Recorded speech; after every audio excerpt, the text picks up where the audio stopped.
Hi there. Hey, it's Miss Hodson. I'm your virtual teacher, and welcome back for another day of focused reading and thinking, talking and writing. And we are staying focused on the one article this week. It's really about curiosity. We're moving into lesson 23, and I want to remind you of the guiding questions we always keep in our mind. We're really focusing on your brain, the teenager. That's the other word for adolescent. How is the adolescent brain changing? And how can I make an informed decision about an issue like screen time and then effectively argue my position? So, from the framework of the reading that we did this week, that second guiding question would really be about how can I make an informed decision about an issue like curiosity and effectively argue my position? Because the research that we read this week in our article had a lot to say about how staying curious helps us stay engaged. That elevates the hippocampus and the memory system of the brain. And so by being curious and being engaged, our memory improves.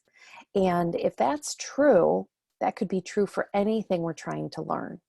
Now, you can't just wish your way into good grades like for math or science. You actually have to do the work, but doing the work actually can get easier if we are curious about what we're doing. So that's where we're going to land today. Today, you will actually need your lesson 23 and the article, and it's quiz day. So you'll need a writing utensil. When you have all of the materials that are listed on the screen, go ahead and come back to this recording and we'll move on with the lesson. But you can pause now, make sure you have your materials, and then we'll get started.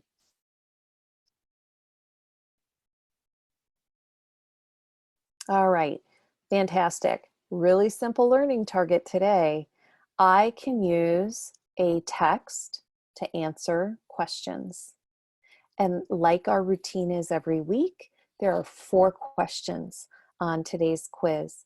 And it all comes from our reading, How Curiosity Stimulates the Brain to Improve Learning and Memory. And you're going to read that article again now. So find your article. You'll need your distance learning packet. Your article is there. You're reading it throughout your lessons and also during your fluency time every day. So the reading won't take as long because you've done this reading a couple of times at this point.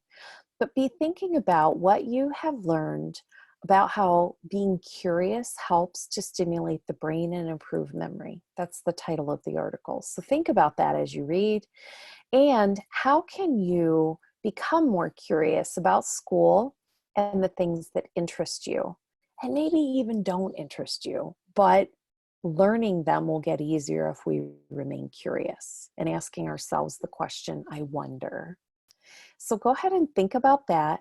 Take some time to read the article. About 10 minutes, I would say. Could take 15 minutes. It is almost 3 pages long.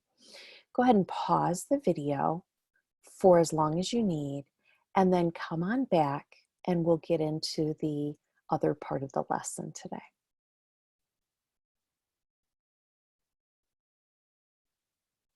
All right, welcome back.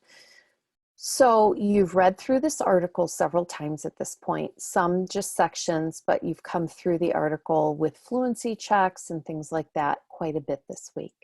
So I'd like you to have a conversation with a family member, maybe a caregiver or a friend, and reference back to the article to review these concepts before you take the quiz today. How does research support our knowledge about the brain? You know, if they weren't curious and they didn't do research, we wouldn't know much about the brain. And we've read several articles about that, but stay focused on just this week. What part of the brain is involved in the creation of memories? And why did some people remember the faces that were shown to them in this study, and some did not.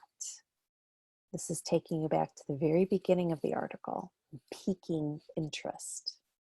Okay, so go have that conversation and then come back and we'll make some time for the quiz. I'll see you in a minute.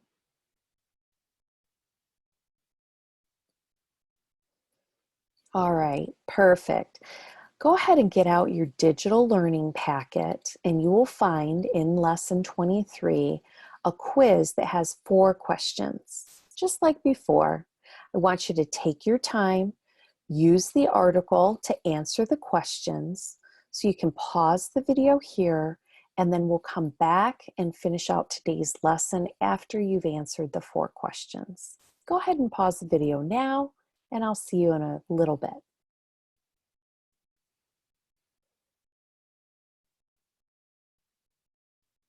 All right, not simple, super technical this week. The article really pushes us to understand parts of the brain, research, and our quiz definitely reflected that. Go ahead and share some answers with someone you might have been working with or who's been a part of your learning this week. And also remember to definitely take time to read another 20 minutes or more on your own interest, something you're curious about, to keep that whole theme and idea going. Today, your fluency practice is to do what we've done earlier in our lesson design with lesson 20. You're going to get out that timer, read the passage, the article, for 60 seconds, and count the words you read to see if you've gone a little further than you would have at the beginning of the week. You've read through this article several times, your fluency is improving, you're understanding more, you're seeing words more often, the things like peaking and dopamine and all those high-level scientist names. So your fluency will be improving, and the more fluent we are, the more we comprehend, period. That's the way it works. It's really great to see you all. And we'll finish out our series this week with this article when you visit back here again very soon. You make it a great day.